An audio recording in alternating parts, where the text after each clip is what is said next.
Politico has discovered that a lawmaker spent $84,000 in taxpayer money in order to settle a case involving a former employee who accused him of sexual harassment and creating a hostile work environment. Now, that lawmaker is Representative Blake Farenthold, who we have talked about in the past because of his appearance in a onesie during a fundraiser. But this story is much more serious. The allegations were brought against him by Lauren Greene, who did work for him and then claimed that after complaining about a hostile work environment, she was fired. Now, according to the allegations, Farenthold regularly drank to excess, and because of his tendency to flirt, the staffers who accompanied him to Capitol Hill functions would joke that they had to be on redhead patrol to keep him out of trouble. To get back to the money, and then I'll get into more details involving the allegations, the representative used taxpayer money to settle a sexual harassment claim brought by his former spokesperson, the only known sitting member of Congress to have used a little-known congressional account to pay an accuser, and he did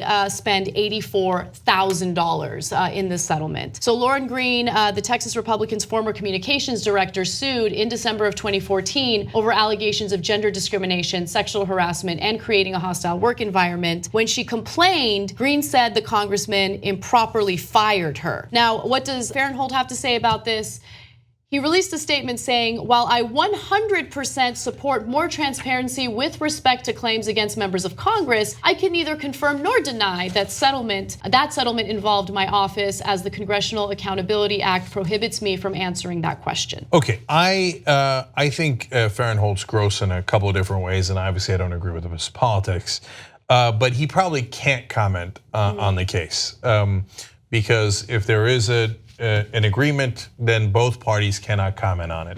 Now, whether you actually believe him that he is for 100% transparency, that's a different question, right? And in terms of the comments about redhead patrol and he liked to drink, I mean, if we're talking about congressmen who like to drink, a lot of them are going to be in trouble. And so redhead patrol by itself doesn't really necessarily mean much. But there's a lot more to this, right? Yes. So let's get into the other details. So and before we do, one more bit of context. Look, Conyers, people are worried, also did a settlement out of this type of fund, right? And he's a Democrat. And keep in mind that the person who accused Conyers, and there might be several, but one that just came out publicly, is a lifelong Democrat. So they have no political axe to grind here. And Lauren Greene, Republican, worked for Republicans, has no political axe to grind here. It doesn't mean you have to believe her 100%, but keep that in mind, right? So it's not like it's just hatchet job from the other party or anything along those lines. Now the actual details. So Greene said another Farenthold aide told her that the lawmaker had sexual fantasies and wet dreams about her.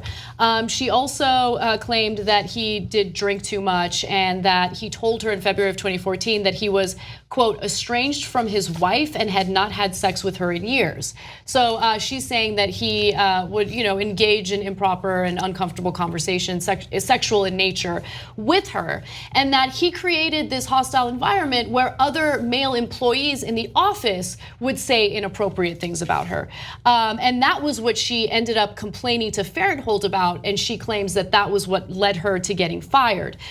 So there was another aide who apparently complained about a shirt that she was wearing and said that she should change her shirt because you can see her nipples. And apparently Farenthold told the aide that she could show her nipples whenever she wanted to. And he said that to another woman, another female staffer.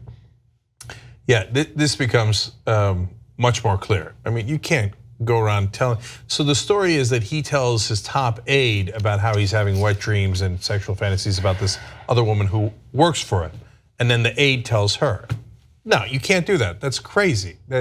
No, so that's why you have an $84,000 settlement.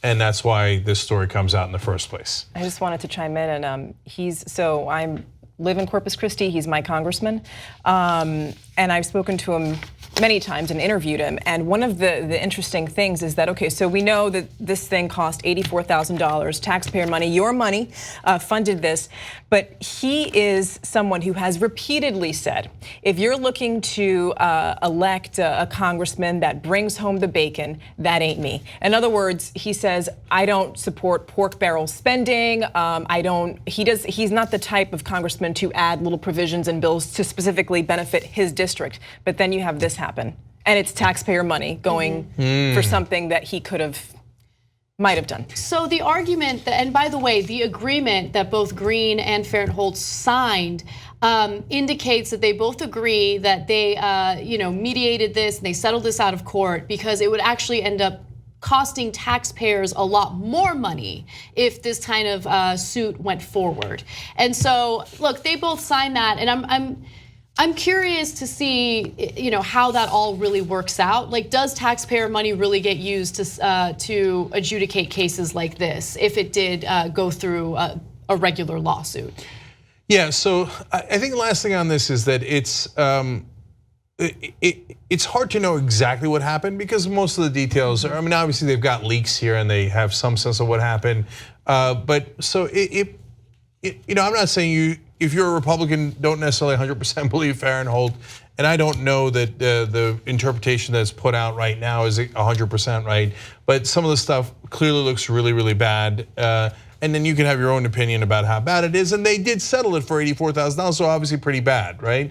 Or at least that's what Farenthold's office believed, enough to settle it in that case. But now some people are saying, look, he's got a couple $1 million, Farenthold does, right? He's worth $2.4 million. Yeah, $2.4 million. So now as Steph was saying, for a guy who's all about protecting taxpayer money, if you thought it was bad enough to settle it for $84,000, really gonna put that on the taxpayers? So my point being is you don't have to adjudicate how bad it was. They already decided it was $84,000 worth of bad, right? And why is that? Think about it, that comes out of my pocket, that comes out of your pocket. Some portion of that, it might be a small portion, but it does. We paid for him to be able to get away with that.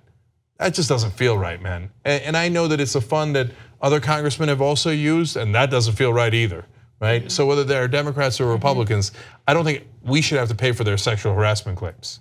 Agreed. Well, the other thing is usually when you have somebody that sues over sexual harassment, they claim, what do they usually, when they sue, it's emotional distress or lost wages if they can't find work. People that work for, that are staff members, they don't make a lot of money. I mean, what do they make? In DC, like what, 50, 55, 60, 84,000? Yeah. So that's more than a year's salary for most staffers. So that gives you a sense of what they thought was the severity of it. Right. If you like this video, bless your heart. We got a lot more where that came from. We do a full show every day, Monday through Friday. Come enjoy it ad-free by becoming a member, tytnetwork.com/join.